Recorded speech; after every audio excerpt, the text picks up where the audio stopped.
Howdy, it's me again. How you doing tonight? It's not quite night where I'm at and what time I'm recording this, but it might be night when you're watching it, but it might be morning. So, good morning, good afternoon, good evening, and good night. And I love you very much, and let's read Chapter 3 of Book 2, The Ring Goes South. Are you excited? I'm excited. So, later that day, the hobbits held a meeting of their own in Bilbo's room. Merry and Pippin were indignant when they heard that Sam had crept into the council and had been chosen as Frodo's companion. "It's most unfair," said Pippin. "Instead of throwing him out and clapping him in chains, Elrond goes and rewards him for his cheek." "Rewards?" said Frodo. "I can't imagine a more severe punishment. You are not thinking what you are saying. Condemned to go on this hopeless journey, a reward? Yesterday I dreamed that my task was done and I could rest here a long while, perhaps for good." "I don't wonder," said Merry, "and I wish you could. But we are envying Sam, not you. If you have to go, then it will be a punishment for any of us to be left behind, even in Rivendell. We have come a long way with you and have been through some stiff times. We want to go on." "That's what I meant," said Pippin. "We hobbits ought to stick together. And we will. I shall go, unless they chain me up. There must be someone with intelligence in the party."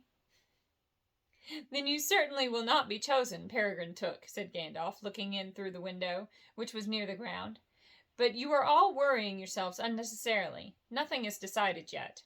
"Nothing decided?" cried Pippin. "Then what were you all doing? You were shut up for hours." "Talking," said Bilbo. There was a deal of talk, and everyone had an eye-opener, even old Gandalf. I think Legolas's bit of news about Gollum caught even him on the hop, though he passed it off. "You were wrong," said Gandalf. "You were inattentive. I had already heard of it from Gwaihir. If you want to know, the only real eye-openers, as you put it, were you and Frodo, and I was the only one that was not surprised." "Well, anyway," said Bilbo, "nothing was decided beyond choosing poor Frodo and Sam. I was afraid all the time that it might come to that, but I was let off. But if you ask me, Elrond will send out a fair number when the reports come in. Have they started yet, Gandalf?" "Yes," said the wizard. "Some of the scouts have been sent out already. More will go tomorrow. Elrond is sending elves, and they will get in touch with the rangers, and maybe with Thranduil's folk in Mirkwood. And Aragorn has gone with Elrond's sons. They shall have to scour the lands all round for many long leagues before any move is made.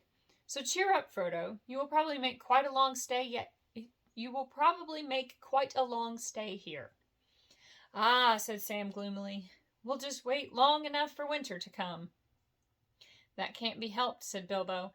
"It's your fault partly, Frodo, my lad, insisting on waiting for my birthday. A funny way of honoring it, I can't help thinking. Not the day I should have chosen for letting the SBs into Bag End. But there it is. You can't wait now until spring, and you can't go till the reports come back. When winter first begins to bite, and stones crack in the frosty night, when pools are black and trees are bare, 'tis evil in the wild to fare. But that, I'm afraid, will be just your luck." "I'm afraid it will," said Gandalf. "We can't start until we have found out about the riders." "I thought they were all destroyed in the flood," said Merry. "You cannot destroy ring-wraiths like that," said Gandalf. "The power of their master is in them, and they stand or fall by him. We hope that they were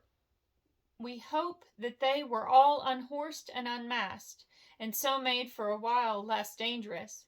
But we must find out for certain. In the meantime, you should try and forget your troubles, Frodo. I do not know if we can do anything to help you, but I will whisper this in your ears. Someone said that intelligence would be needed in the party. He was right. I think I shall come with you."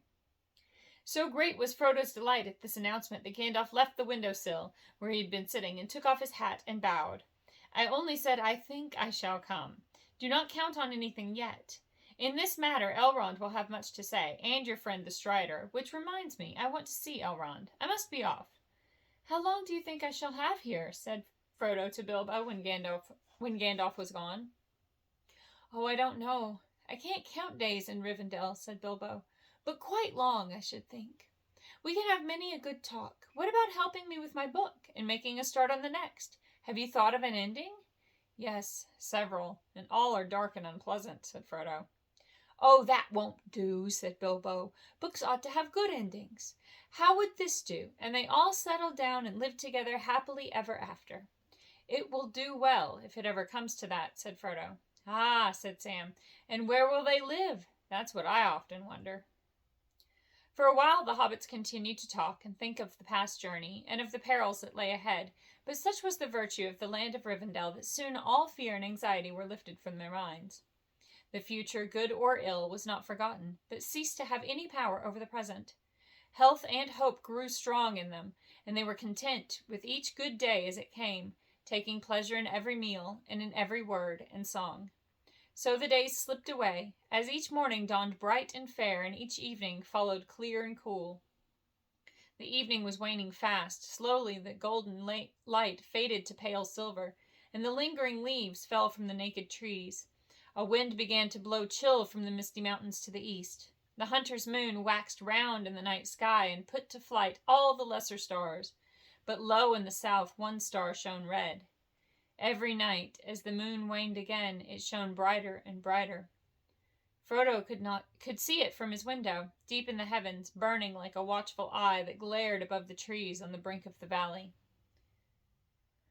The hobbits had been nearly 2 months in the house of Elrond, and November had gone by with the last shreds of autumn, and December was passing, when the scouts began to return. Some had gone north beyond the springs of the Horwell into the Etten moors, and others had gone west, and with the help of Aragorn and the rangers had searched the lands far down the Grey Flood, as far as Tharbad, where the old north road crossed the river by a ruined town. Many had gone east and south. Some of these had crossed the mountains and entered Mirkwood, while others had climbed the pass at the source of the Gladden River, and had come down into Wilderland and over the Gladden fields, and so at length had reached the old home of Radagast at Rosgobel. Radagast was not there, and they had returned over the high pass that was called Dimril-Stair, the Dimril-Stair. The sons of Elrond, Eladan, and Elrohir were the last to return. They had made a great journey, passing down the Silverlode into a strange country, but of their errand they would not speak to any save to Elrond. In no region had the messengers discovered any signs or tidings of the riders or other servants of the enemy. Even from the eagles of the misty mountains they had learned no fresh news. Nothing had been seen or heard of Gollum, but the wild wolves were still gathering and were hunting again far up the great river. 3 of the black horses had been found at once, drowned in the flooded ford.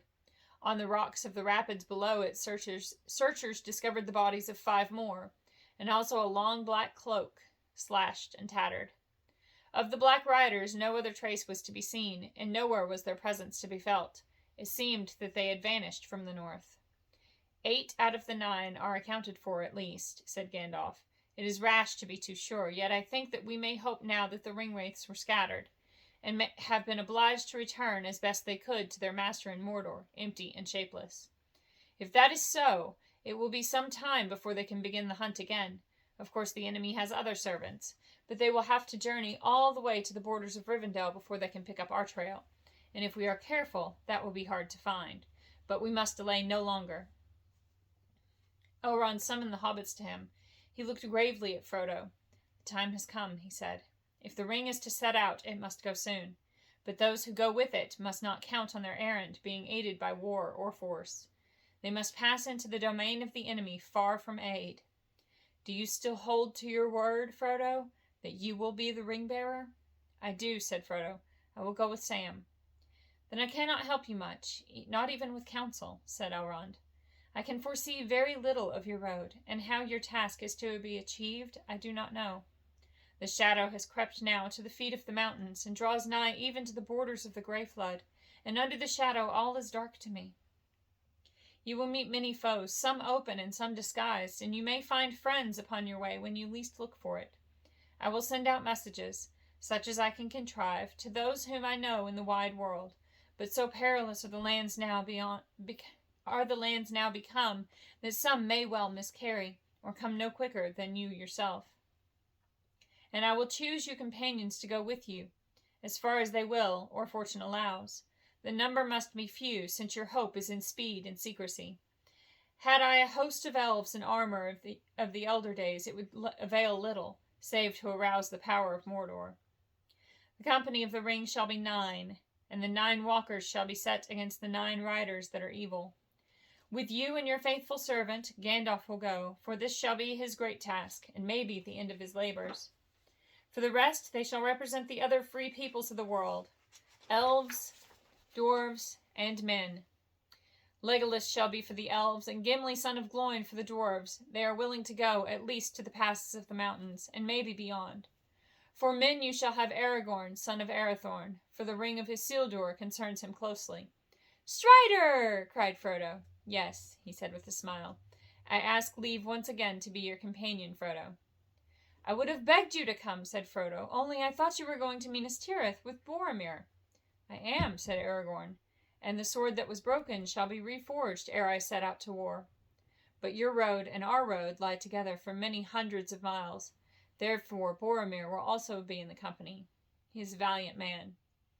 There remain 2 more to be found, said Elrond. These I will consider. Of my household I may find some that it seems good to me to send. But that will leave no place for us, cried Pippin in dismay. We don't want to be left behind. We want to go with Frodo. That is because you do not understand and cannot imagine what lies ahead, said Elrond. Neither does Frodo, said Gandalf, unexpectedly supporting Pippin. Nor do any of us see clearly. It is true that if these hobbits understood the danger, they would not dare to go. But they would still wish to go, or wish they had dared, and be shamed and unhappy. I think, Elrond, that in this matter it would be well to trust rather to their friendship than to great wisdom. Even if you choose for us an elf lord such as Glorfindel, he could not storm the Dark Tower, nor open the road to the fire by the power that is in him. You speak gravely, said Elrond, but I am in doubt. The Shire, I forebode, is not free now from peril, and these 2 I had thought to send back there as messengers, to do what they could according to the fashion of their country, to warn the people of their danger. In any case, I judge that the younger of these 2, Peregrine Took, should remain. My heart is against his going. Then, Master Elrond, you will have to lock me in prison or send me home tied in a sack, said Pippin, for otherwise I shall follow the company. Let it be so, then. You shall go, said Elrond, and he sighed. Now the tale of 9 is filled. In 7 days the company must depart. How do you think the hobbits would have responded to Merry and Pippin coming back, saying Mordor's coming, the orcs and everything, everybody to arms, everybody to arms? Like, people would probably be like, okay, like right now? Like, they would freak out immediately and then they would ignore it, just like everybody here does. There's a big problem. Oh, let's freak out for like 5 seconds, but I don't want to lift a finger. It's really sad. It's not a good look at all. Okay, sorry. Moving on. The sword of Elendil was forged anew by elvish smiths, and on its blade was traced a device of 7 stars set between the crescent moon and the rayed sun, and about them was written many runes, for Aragorn, son of Arathorn, was going to war upon the marches of Mordor. Very bright was that sword when it was made whole again. The light of the sun shone redly in it, and the light of the moon shone cold, and its edge was hard and keen. I should hope so. It's a sword. And Aragorn gave it a new name and called it Anduril. Jesus. Anduril. Gracious. It's the Flame of the West. And I don't know what language, but I'm sure it's very lovely when it's pronounced correctly. Aragorn and Gandalf walked together or sat speaking of their road and the perils they would meet, and they pondered the storied and figured maps and books of lore that were in the house of Elrond. Sometimes Frodo was with them, but he was content to lean on their guidance, and he spent as much time as he could with Bilbo. In those last days the hobbits sat together in the evening in the Hall of Fire, and there among many tales they heard told in full the lay of Beren and Luthien and the winning of the great jewel. But in the day, while Merry and Pippin were out and about, Frodo and Sam were to be found with Bilbo in his own small room. Then Bilbo would read passages from his book, which still seemed very incomplete, or scraps of his verses, or would take notes of Frodo's adventures. On the morning of the last day, Frodo was alone with Bilbo, and the old hobbit pulled out from under his bed a wooden box. He lifted the lid and fumbled inside. "Here is your sword," he said, "but it was broken, you know. I took it to keep it safe, but I've forgotten to ask if the smiths could mend it. No time now, but I thought perhaps you would care to have this, don't you know?" He took from the box a small sword with an old shabby leathern. I don't know why he didn't just say leather, but it's leathern scabbard. Then he drew it, and its polished and well-tended blade glittered suddenly, cold and bright. "This is Sting," he said, and thrust it with little effort deep into a wooden beam. "Take it, if you like. I shan't want it again, I expect." Frodo accepted it gratefully. "Also there is this," said Bilbo, bringing out a parcel which seemed to be rather heavy for its size. He unwound several folds of old cloth and held up a small shirt of mail. It was close woven with many rings, as supple almost as linen, cold as ice, and harder than steel. It shone like moonlit silver and was studded with white gems. With it was a belt of pearl and crystal. "It's a pretty thing, isn't it?" said Bilbo, moving it in the light. "And useful. It is my dwarf mail that Thorin gave me. I got it back from Michael Delving before I started and packed it with my luggage. I brought all the memories of my journey away with me, except the ring. But I did not expect to use this, and I don't need it now, except to look at sometimes. You hardly feel any weight when you put it on." "I should look... Well, I don't think I should look right in it," said Frodo. "Just what I said myself," said Bilbo. "But never mind about looks. You can wear it under your outer clothes. Come on, you must share this secret with me. Don't tell anyone else. But I should feel happier if I knew you were wearing it. I have a fancy it would turn even the knives of the Black Riders," he ended in a low voice. "Very well, I will take it," said Frodo. Bilbo put it on him and fastened Sting upon the glittering belt, and then Frodo put over the top his old weather-stained breeches, tunic, and jacket. "Just a plain hobbit you look," said Bilbo, "but there is more about you now than appears on the surface. Good luck to you." He turned away and looked out of the window, trying to hum a tune. "I cannot thank you as I should, Bilbo, for this and for all of your past kindnesses," said Frodo. "Don't try," said the old hobbit, turning round and slapping him on the back. "Ow!" he cried. "You are too hard now to slap. But there you are. Hobbits must stick together, and especially Bagginses. All I ask in return is, take as much care of yourself as you can, and bring back all the news you can, and any old songs and tales you can come by. I'll do my best to finish my book before you return. I should like to write the second book if I am spared." He broke off and turned to the window again, singing softly. "I sit beside the fire and think of all that I have seen, of meadow flowers and butterflies in summers that have been, of summer leaves and gossamer in autumns that there were, with morning mist and silver sun and wind upon my hair. I sit beside the fire and think of how the world will be when winter comes without a spring that I shall ever see. For still there are so many things that I have never seen. In every wood, in every spring, there is a different green. I sit beside the fire and think of people long ago, and people who will see a world that I shall never know. But all the while I sit and think of times there were before. I listen for returning feet and voices at the door." It was a cold, gray day near the end of December. The east wind was streaming through the bare branches of the trees and seething in the dark pines in the hills. Ragged clouds were hurrying overhead, dark and low. As the cheerless shadows of the early evening began to fall, the company made ready to set out. They were to start at dusk, for Elrond counseled them to journey over... Dagnabbit. Sorry. For Elrond had counseled them to journey under cover of night as often as they could, until they were far from Rivendell. "You should fear the many eyes of the servants of Sauron," he said. "I do not doubt that news of the discomfiture of the riders has already reached him, and he will be filled with wrath. Soon now his spies on foot and wing will be abroad in the northern lands. Even if of the sky above you must be aware as you go on your way. The company took a little gear of war, for their hope was in secrecy, not in battle. Aragorn had Anduril, but no other weapon, and he went forth clad only in rusty green and brown. Why not dude should have a boot knife and a belt knife, and Aragorn's also a decent bowman? What? Why only take a sword? That seems very silly. Sorry. Aragorn had Anduril and no other weapon. He went forth clad only in rusty green and brown as a ranger of the wilderness. Boromir had a long sword in fashion like Anduril, but of less lineage, and he bore also a shield and his war horn. Loud and clear it sounds in the valleys of the hills, he said, and then let all the foes of Gondor flee. Putting it to his lips, he blew a blast, and the echoes leapt from rock to rock, and all that heard that voice in Rivendell sprang to their feet.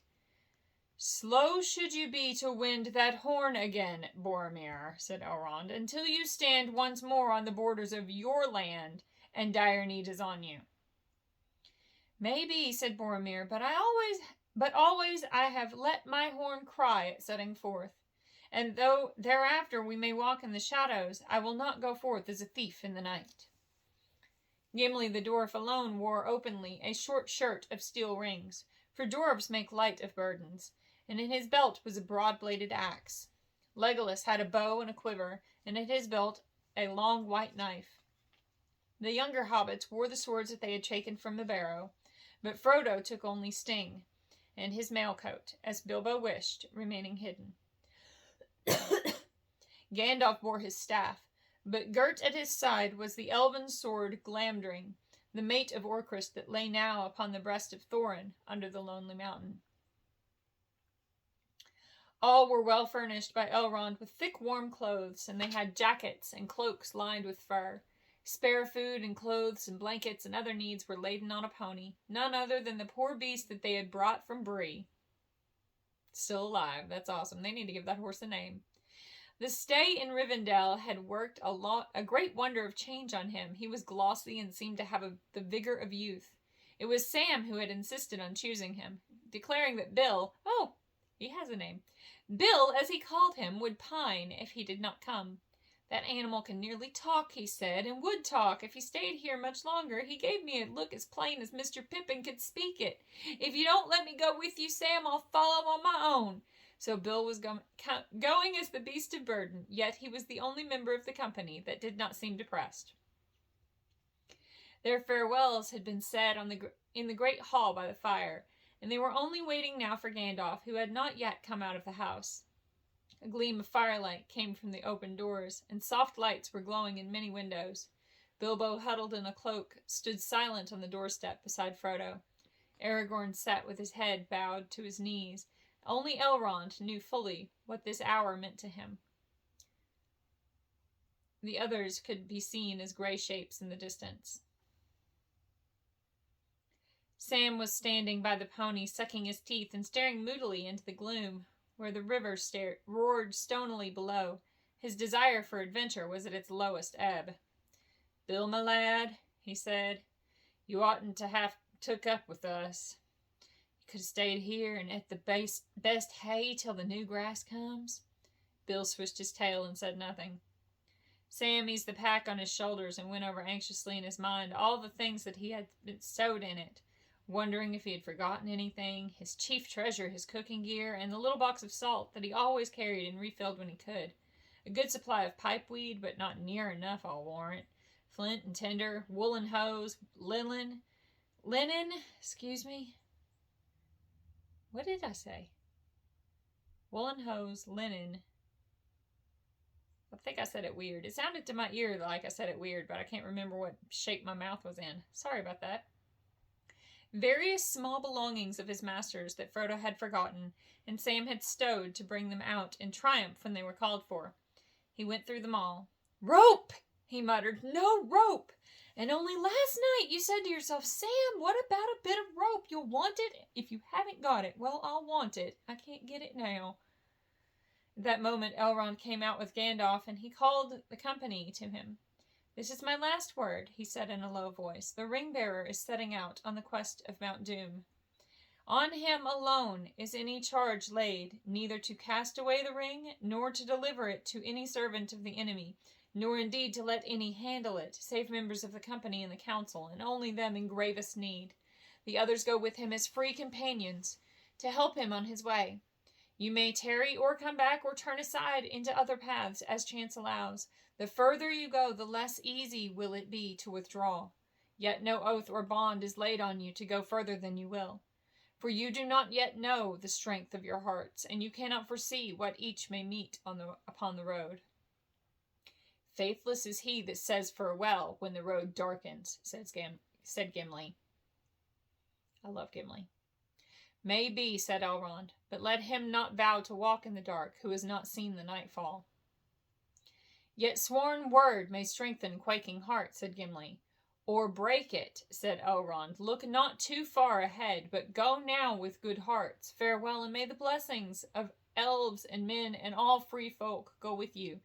May the stars shine upon your faces."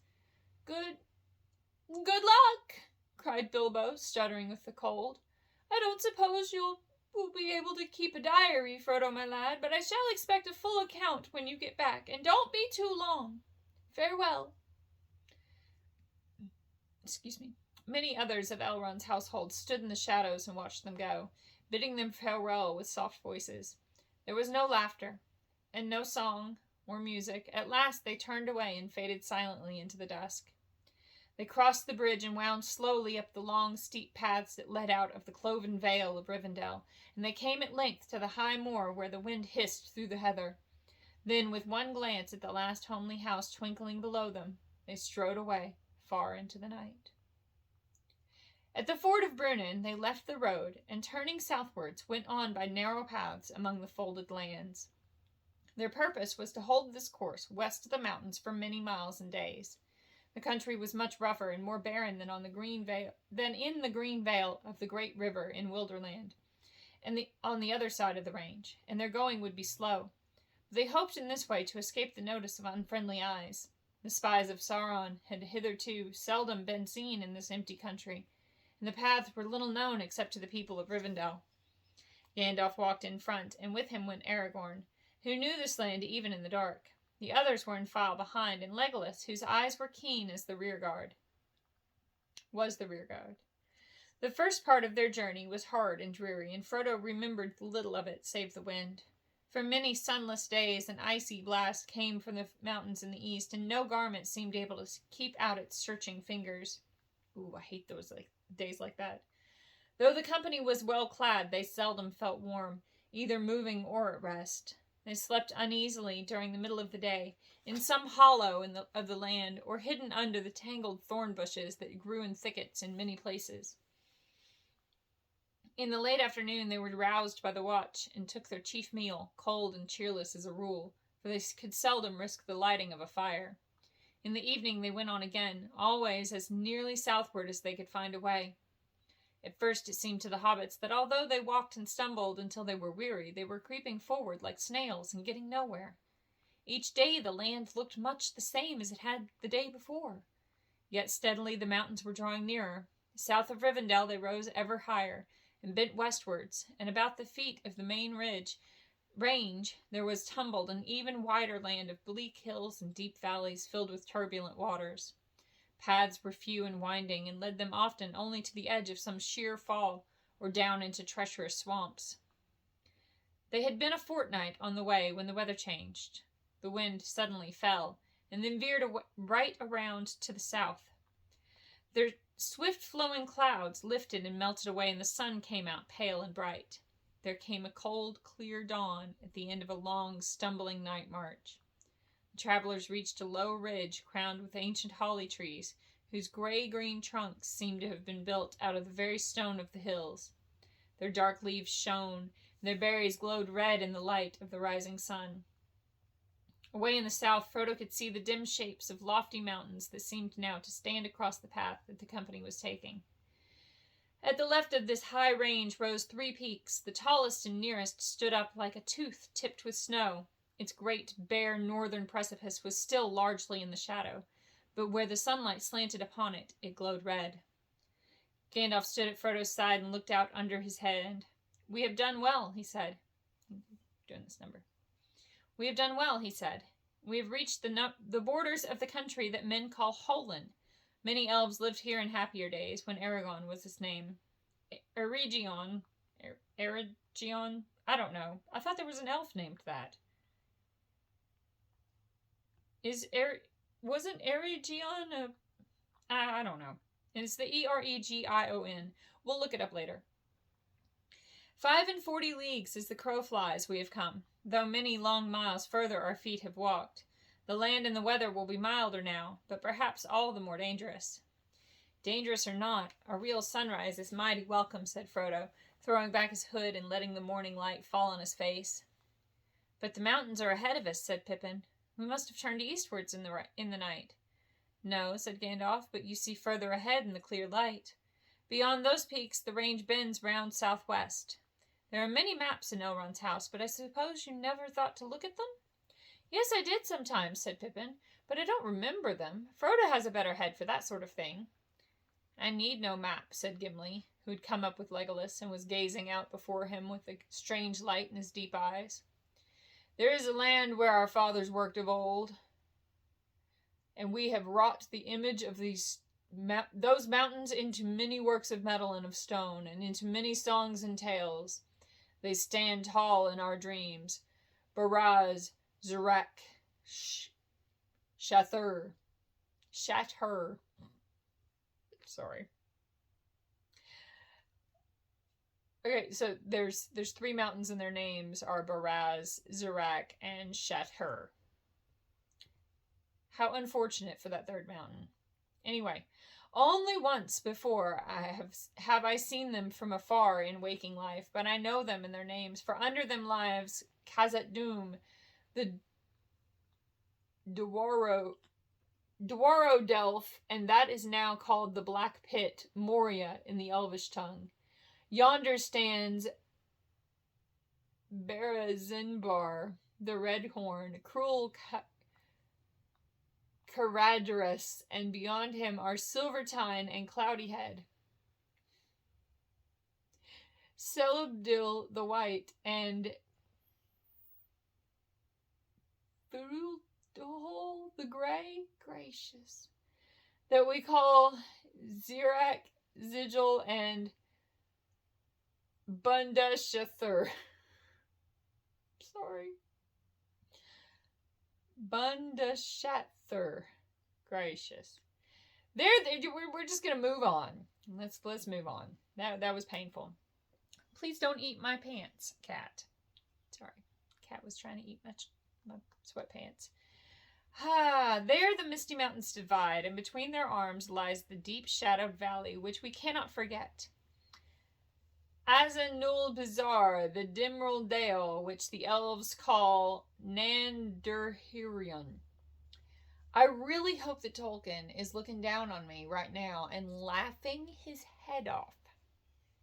Because I would be, if I was him. Anyway, it is for the Dimral Dale that we are making, said Gandalf. If we climb the pass that is called the Redhorn Gate under the far side of... Dagnabbit, there's more names. Caradhras, we shall come down by the Dimral Stair into the deep vale of the dwarves. There lies the Mirror, and the river Silverlode rises in its icy springs. Mirror. That's a fun shape to make your mouth. Making that sound. Blah, blah, blah. Sorry. Dark is the water of Khaled Zaram, said Gimli, and cold are the springs of Kibble Nala. My heart trembles at the thought that I may see them soon. May you have joy of the sight, my good dwarf, said Gandalf, but whatever you may do, we at least cannot stay in that valley. We must go down the Silverlode into the secret woods, and go to the great river, and then... He paused. Yes, and where then? To the end of the journey. In the end, said Gandalf, we cannot look too far ahead. Let us be glad that the first stage is safely over. I think we will rest here, not only today, but tonight as well. There is some wholesome air about Holen. Much evil must befall a country before it wholly forgets the elves, if once they dwelt there. It reminds me of East Tennessee, doesn't it? Much evil must befall a country before it wholly forgets. There's a wholesome air about it. Anyway, that is true, said Legolas, but the elves of this land were of a race strange to us of the sylvan folk, and the trees and grass do not now remember them. Only I hear the stones lament them. Deep they delved us, fair they wrought us, high they builded us, but they are gone, they are gone. They sought the havens long ago. That morning they lit a fire in a deep hollow shrouded by great bushes of holly, and their supper breakfast was merrier than it had been since they set out. They did not hurry to bed afterwards, for they expected to have all the night to sleep in, and they did not mean to go on again until the evening of the next day. Only Aragorn was silent and restless. After a while he left the company and wandered on to the ridge. There he stood in the shadow of a tree, looking out southwards and westwards, with his head posed, as if he was listening. Then he returned to the brink of the dell and looked down at the others laughing and talking. "What is the matter, Strider?" Merry called up. "What are you looking for? Do you miss the east wind?" "No, indeed," he answered, "but I miss something. I have been in this country of Holland in many seasons. In the country of Holland in many seasons. Holland in many seasons. It's not Holland. It is a fictional country spelled Hollin.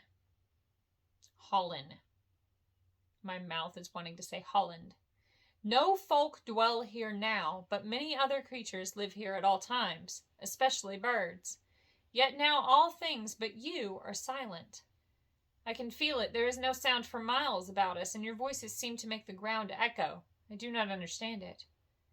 Gandalf looked up with sudden interest. "But what do you guess is the reason?" he asked. "Is there more in it than surprise at seeing 4 hobbits, not to mention the rest of us, where people are so seldom seen or heard?" "I hope that is it," answered Aragorn, "but I have a sense of watchfulness and of fear that I have never had here before." "Then we must be more careful," said Gandalf. "If you bring a ranger with you, it is well to pay attention to him, especially if the ranger is Aragorn. We must stop talking aloud, rest quietly, and set the watch." It was Sam's turn that day to take the first watch, but Aragorn joined him. The others fell asleep. Then the silence grew until even Sam felt it.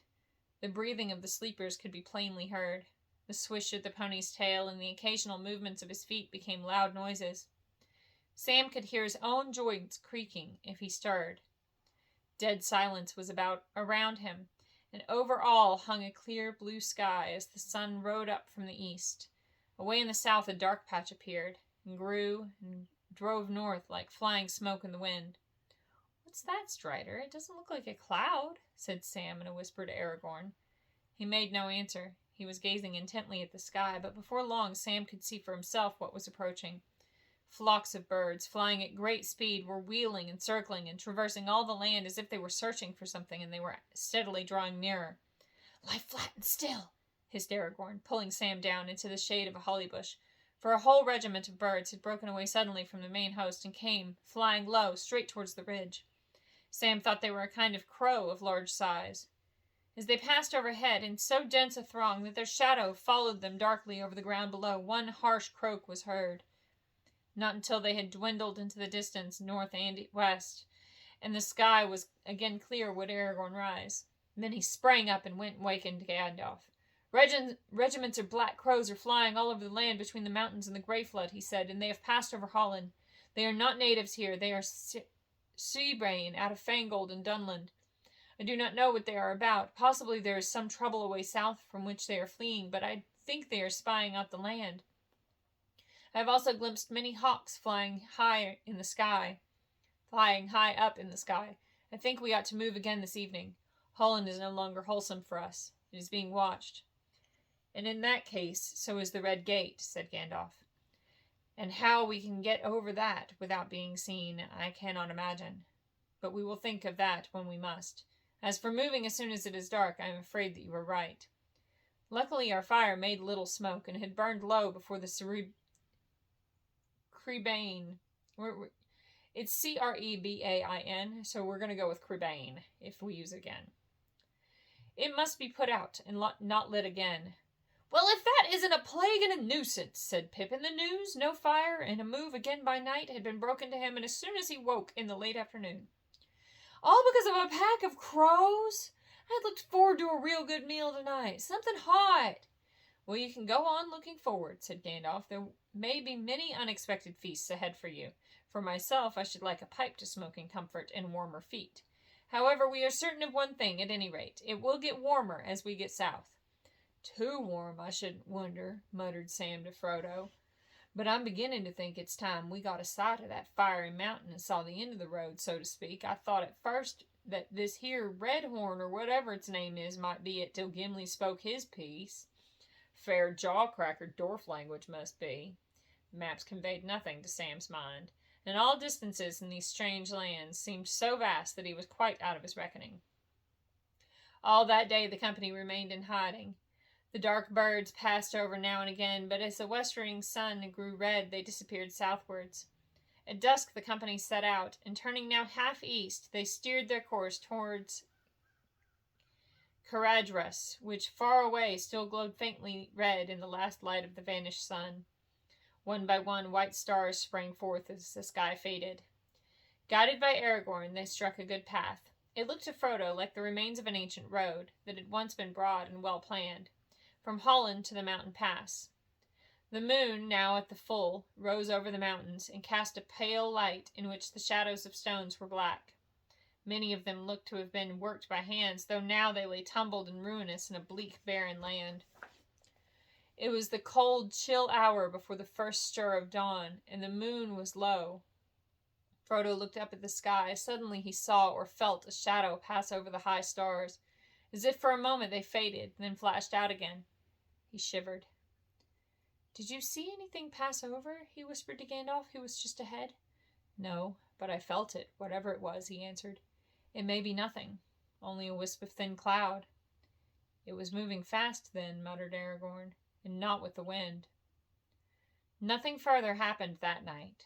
The next morning dawned even brighter than before, and the air was chilly again. Already the wind was turning back towards the east. For 2 more nights they marched on, climbing steadily but ever more slowly as their road wound up into the hills, and the mountains towered up nearer and nearer. On the 3rd morning, Caradhras, gracious golly, rose before them, a mighty peak tipped with snow like silver, but with sheer naked sides, dull red as if stained with blood. That's not ominous at all. Hang on, there's an animation, or an illustration. Gracious. And there's a whole lot more pages to this chapter. Goodness golly. It's nearly 10 pages. So I'm going to finish this little segment and we're going to take them to camp and put them to sleep, and then we're going to put the bookmark in, and I'm going to finish reading this chapter at another time because my voice is starting to go, It's already been 43 minutes. All right. There was chill. Already the wind was turning back towards the east. For 2 more nights they marched on, climbing steadily but ever more slowly as their road wound up into the hills, and the mountains towered up nearer and nearer. On the 3rd morning, Caradhras, gracious golly, rose before them, a mighty peak, tipped with snow like silver, but with sheer naked sides, dull red as if stained with blood. There was a black look in the sky, and the sun was wan. Like wane. Dim. Kind of like today. Huh. The wind had gone now round to the northeast. Gandalf snuffed the air and looked back. "Winter deepens behind us," he said quietly to Aragorn. "The heights away north are wider than they were. Snow is lying far down their shoulders. Tonight we shall be on our way high up towards the Redhorn Gate. We may well be seen by watchers on that narrow path and waylaid by some evil, but the weather may prove a more deadly enemy than any. What do you think of your course now, Aragorn?" Frodo overheard these words and understood that Gandalf and Aragorn were continuing some debate that had begun long before. He listened anxiously. "I think no good of our course from beginning to end, as you know well, Gandalf," answered Aragorn, "and perils known and unknown will grow as we go on. But we must go on. It is no good our delaying the passage of the mountains. Further south there are no passes until one comes to the gap of Rohan. I do not trust that way since your news of Saruman. Who knows which side now the marshals of the horse lords serve? Who knows indeed, said Gandalf. But there is another way, and not by the pass of Caradhras, the dark and secret way that we have spoken of. But let us not speak of it again, not yet. Say nothing to the others, I beg, not until it is plain that there is no other way. We must decide before we go further, answered Gandalf. Then let us weigh the matter in our minds while the others rest and sleep, said Aragorn. And they're going to go to bed. And they're going to think about things. And then there's a picture. And just looking at this picture, with the sheer sides of that mountain, and the mists everywhere, and the shades of gray, I am cold. I want to put on some socks. I hope you've enjoyed this bit of chapter that I have read for you today.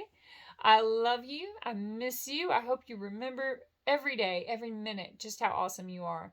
And your behavior is your responsibility. Nobody else's, just yours. So, you're the only one who can control yourself. And I know you can. And you'll do great. You always do. I love you.